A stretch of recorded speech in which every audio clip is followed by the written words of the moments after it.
Hi, I'm Natalie Parker, 30 years old, a software developer who's always been the underdog in my family.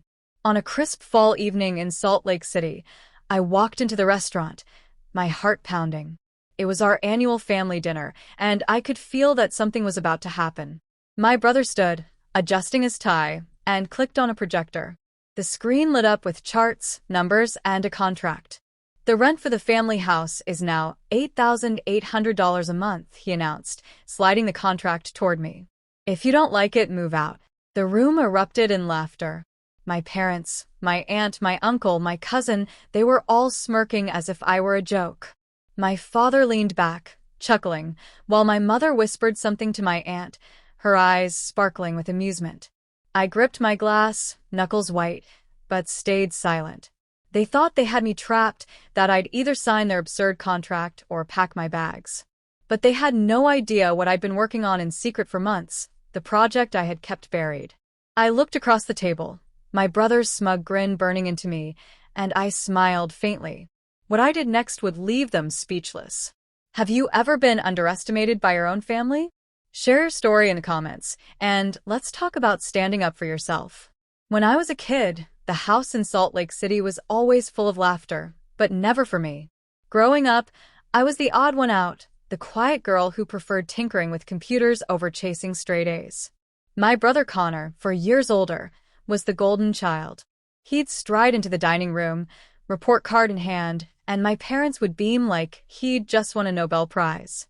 Another perfect score, my father, Joseph, would say, clapping him on the back.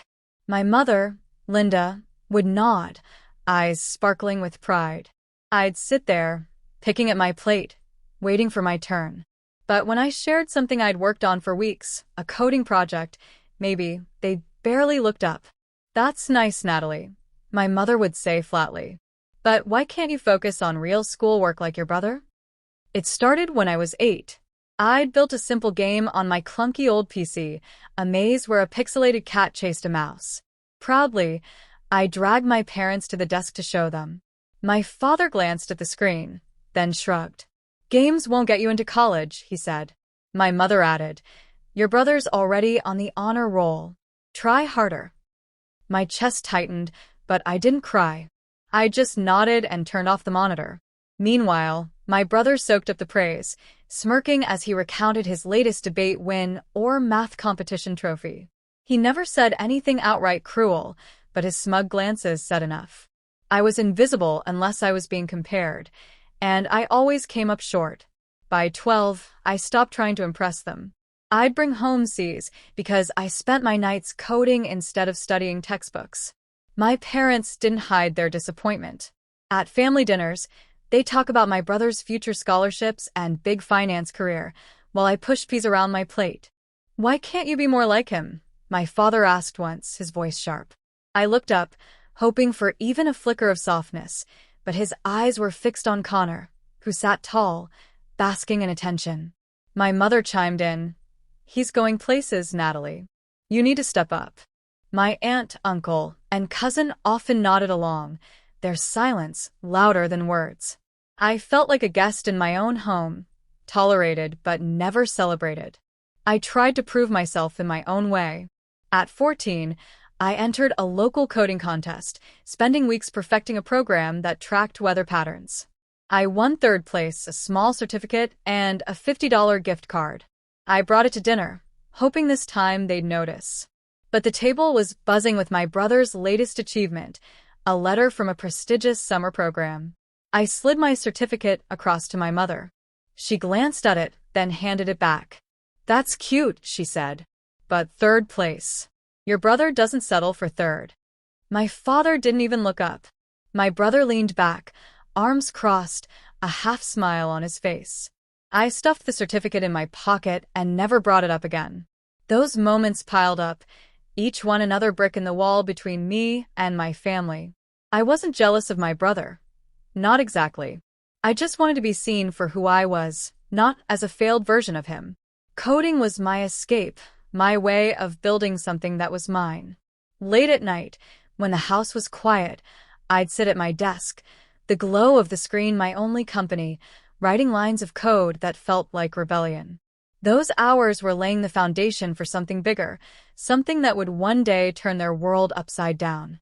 I wasn't competing with my brother. I was surviving. Every weekend, I drove to my maternal grandma Hazel's small house in the suburbs.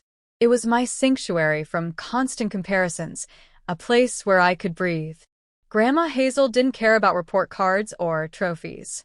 She saw something in me no one else did. Her living room was cluttered with old tech magazines, stacks of startup books, and a dusty laptop from the early 90s. "This is the future, Natalie," she'd say, tapping the screen. "You're going to build something big." I was 15, awkward and unsure, but her words lit a spark in me. Hazel had a way of making complicated things simple. One Saturday, she sat me down with a cup of peppermint tea and pulled out a notebook.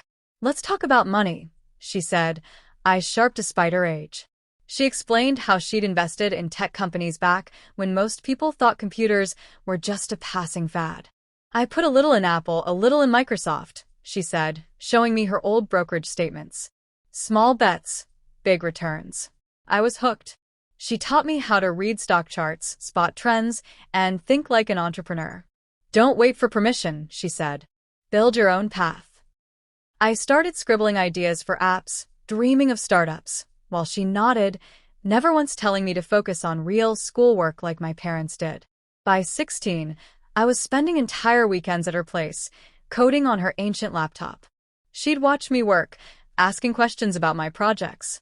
One day, I showed her a program I'd built, a simple budgeting app to track expenses. "That's practical," she said, leaning closer. "You could sell something like that." I laughed, thinking she was joking, but her face was serious. She pulled out a book on venture capital and walked me through how startups get funding. "You've got the brain for this, Natalie," she said. "Don't let anyone make you feel small." Those words stuck with me, a shield against the criticism waiting at home. Hazel wasn't just teaching me about tech, she was teaching me about myself. When I turned 17, she took me to a local tech meetup in Salt Lake City. I was nervous, surrounded by adults twice my age, but she introduced me as her partner in crime. I presented my budgeting app to a small group, my voice shaky. To my surprise, they asked questions, took notes, even suggested improvements. Hazel stood in the back, smiling wide. On the drive home, she said, "You don't need their approval, but you've got their attention. Keep going." That night, I felt taller, like I could take on the world. When I was 18, Hazel's health began to fade. One quiet afternoon, she called me over, hands trembling as she handed me a folder. Inside was a letter and paperwork for a trust. "I'm leaving you $300,000, she said, her voice steady despite her frailty. "It's not a fortune, but it's enough to start something. Don't tell your parents or your brother." I froze, the weight of her trust sinking in. She grabbed my hand. "This is your shot, Natalie. Use it to build your future, not theirs." I nodded, promising to keep it secret. She smiled, her eyes bright with pride. Hazel passed away a few months later. I sat in her empty living room, the silence heavy, clutching that folder. Her lessons about tech, about resilience, were more than advice, they were a blueprint. She'd seen the potential in me that my family ignored and given me the tools to prove them wrong. I didn't know exactly how I'd use that money yet, but I knew it was my chance to change everything. Hazel's voice echoed in my head. "Build your own path." And that's exactly what I planned to do. After Grandma Hazel passed, my brother took control of the family house, a modern home in the Salt Lake suburbs, the same place where I'd spent my childhood dreaming of code. I was 25, still living there, trying to carve out a career as a software developer. But my brother, now 30, saw the house as his domain. He'd always been the golden child, and with Hazel gone, he wasted no time asserting his authority. "This place is an asset," he told me one evening, his voice clipped as he typed on his laptop. "You're lucky to stay here, Natalie, but it's not free." He demanded $2,500 a month in rent, a number that felt like a punch to the gut. At first, I thought he was joking. This was our family home, filled with memories of Hazel's laughter and late-night coding sessions. But his face was all business, eyes cold. He handed me a lease agreement typed in stiff legal jargon, as if I were a stranger renting an apartment. "Sign it," he said, tapping the paper. I scanned the terms: late fees, maintenance costs, even a clause about upkeeping the property's value. I signed, hand shaking, not because I wanted to, but because I couldn't afford to move out. My freelance gigs were steady, but not enough for a new place in Salt Lake's pricey market. His control tightened over the months. Every first of the month, I'd get an email. Rent due. The tone was formal, like I was a tenant in some corporate complex. "Payment must be received by 5 p.m., he wrote, "or penalties will apply." Once, when I was a day late because a client delayed my paycheck, he didn't call or text, he cut the Wi-Fi. I came home to a dead router, my work laptop useless. When I confronted him, he shrugged. "Rules are rules, Natalie," he said, leaning back in his chair. "Get it together."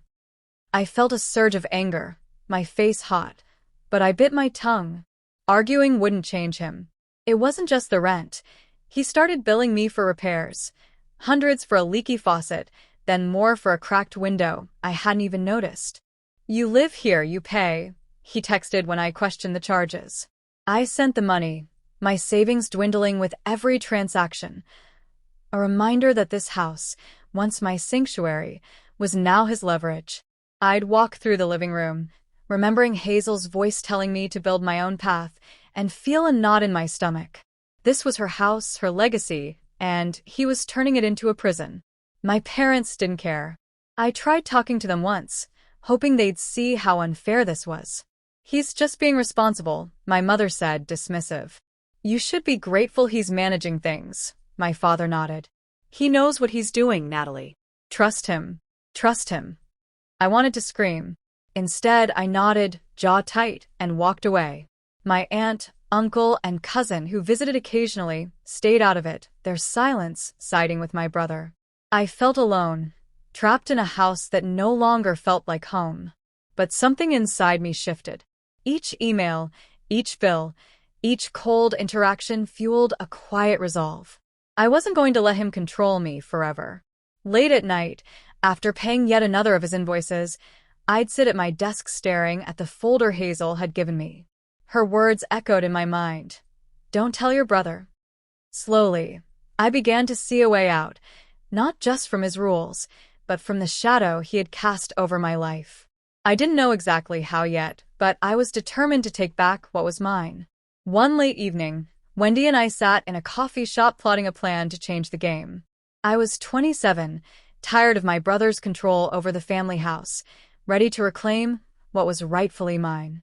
Wendy, my best friend since college and a sharp lawyer, leaned across the table, eyes gleaming with determination.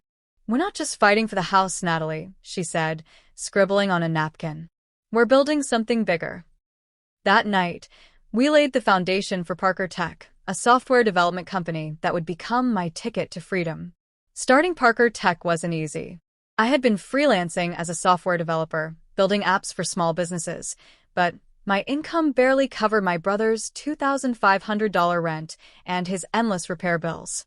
Wendy helped me register Parker Tech as an LLC, explaining how it could shield my personal assets. "This is your cover," she said, handing me the official documents. "It'll let you move in the shadows."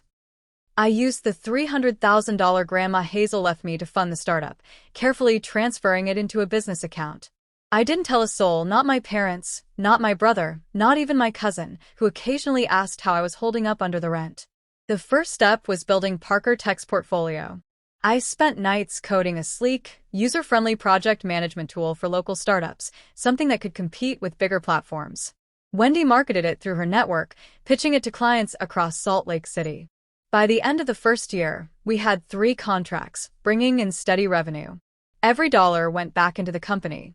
I lived frugally, took extra freelance gigs, and often worked until dawn.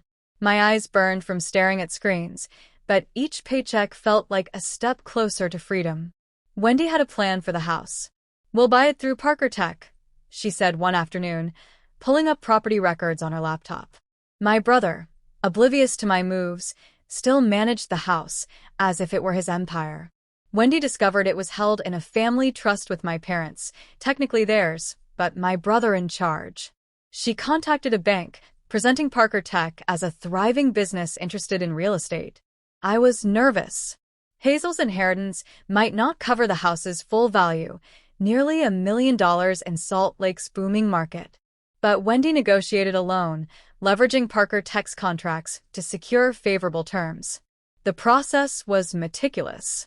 I met with the bank as Parker Tech CEO, signing documents listing the LLC as the buyer. Wendy handled the legal side, ensuring every step was airtight. "Your brother won't know until it's done," she assured me. "We offered the trust a fair price, and your parents, distracted by their own lives, approved the sale without asking questions.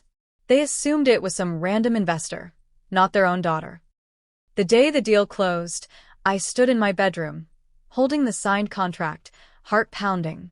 I own the house, my house. But I kept it secret, continuing to pay my brother $2,500 a month like nothing had changed. Hiding the truth was the hardest part.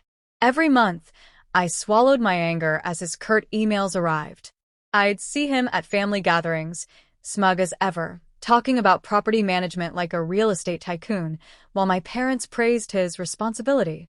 I stayed quiet, playing the role of the struggling tenant. Wendy was my rock, reminding me why we were doing this. "You're not just taking back the house," she said one night, handing me a coffee. "You're taking back your life." Her words kept me focused, even when I wanted to scream the truth. By the time I turned 30, Parker Tech was thriving, and I was ready for the final step. I had built a company from nothing, turned Hazel's gift into a weapon, and reclaimed the house that held her memory. My brother thought he was in control, but he had no idea what was coming. I wasn't just a tenant anymore. I was the owner, and soon everyone would know. The family dinner at the restaurant became an unexpected trial. My brother stood, confident as ever, at the same Salt Lake City restaurant where we had gathered for years. My stomach twisted with anticipation. He adjusted his tie, radiating self-assurance, and clicked on a projector. The screen glowed with charts and numbers, a polished presentation that screamed control. "The rent for the family house is now $8,800 a month," my brother declared, his voice sharp. He slid a new lease across the table. "If you don't like it, Natalie, move out." My father chuckled, leaning back in his chair. My mother smirked, whispering to Aunt Susan, who nodded in amusement. My cousin Ryan and Uncle Gary joined in the laughter, their voices slicing through the air like a blade. I stared at the contract, its thick pages filled with terms meant to trap me. The room felt smaller, their eyes pinning me down, waiting for me to crumble. My brother stood tall, smirk daring me to challenge him. But I was done playing their game. I pushed the contract back, my hand steady. "I'm not signing this," I said, calm but firm. The laughter stopped. Joseph raised an eyebrow, his fork frozen midair. Linda's smile faltered. "What do you mean?" she asked, sharp. I leaned forward, locking eyes with my brother. "You don't own the house." A murmur rippled through the table. Susan's eyes narrowed. Ryan shifted uncomfortably. My brother's face twitched, but he quickly masked it. "Don't be ridiculous, Natalie," he snapped, pointing at the projector. "This is my property now. Sign the contract or you're out." His voice was commanding, but I caught a flicker of doubt in his eyes. I stood, matching his height. "You're wrong," I said evenly. "I've been paying you rent for years, but I know something you don't." The room went silent. Every pair of eyes was on me. Joseph set his glass down hard, his face red. Linda's mouth opened, but no words came. I didn't reveal everything, not yet. I wanted them to squirm. Before my brother could respond, the restaurant door swung open. Wendy walked in, her heels clicking on the floor, a folder in her hand. My best friend, my lawyer, my ace. She strode to the table, expression all business. "Sorry I'm late," she said, her voice slicing through the tension. She opened the folder and placed a document in front of my brother. "This is the deed to the house," she said, words deliberate. "It's owned by Parker Tech LLC. Natalie is the sole owner." The air vanished from the room. My brother's face drained of color, hands gripping the table. Joseph sputtered, "What is this nonsense?" Linda's eyes darted between me and Wendy, her composure cracking. Wendy didn't flinch. She laid out more papers. Bank records, transfer agreements, all stamped and notarized. "Natalie purchased the house 2 years ago," Wendy said. "She's been paying rent to keep things quiet. That ends now." Ryan's jaw dropped, his fork clattering to the plate. Susan and Gary exchanged stunned glances, their earlier amusement gone. My brother tried to speak, stammering. This can't be legal," he blurted, flipping through the papers. Wendy raised an eyebrow. "It's ironclad. You've been collecting rent on a house you don't own." I watched my family's faces shift from shock to disbelief to anger. My brother's confidence collapsed, his shoulders slumping as he stared at the deed. Joseph pushed his chair back, flushed with embarrassment. Linda's hands trembled, her eyes avoiding mine. I felt a rush of triumph, bittersweet. This was the house where Grandma Hazel had urged me to build my own path, and now I had. I looked at my brother, his eyes wide with panic, and said, "You thought you could control me. You were wrong." The words landed like a verdict, sealing the moment I reclaimed my power. After the dinner, I returned to the house that was now truly mine. The air felt lighter as I walked through the doors of my childhood home. The revelation at the restaurant had shifted everything. My brother packed his bags a week later, his face tight with humiliation. Without the rent he'd been collecting for me, his financial world unraveled. I heard he had taken a smaller apartment downtown, struggling to maintain his lavish lifestyle. He never reached out, and I didn't expect him to. I got to work on the house. It was more than a building. It was a piece of Grandma Hazel's legacy. I hired contractors to brighten the space, installing large windows to let in natural light and replacing outdated furniture with sleek, modern pieces. The living room, once dim and heavy with memories of family dinners where I felt invisible, now had an open layout with a cozy reading nook. I converted the basement into a studio apartment, listing it for rent to local professionals. The income was steady enough to cover maintenance, and then some. Every change felt like reclaiming a piece of myself, honoring Hazel's belief in me.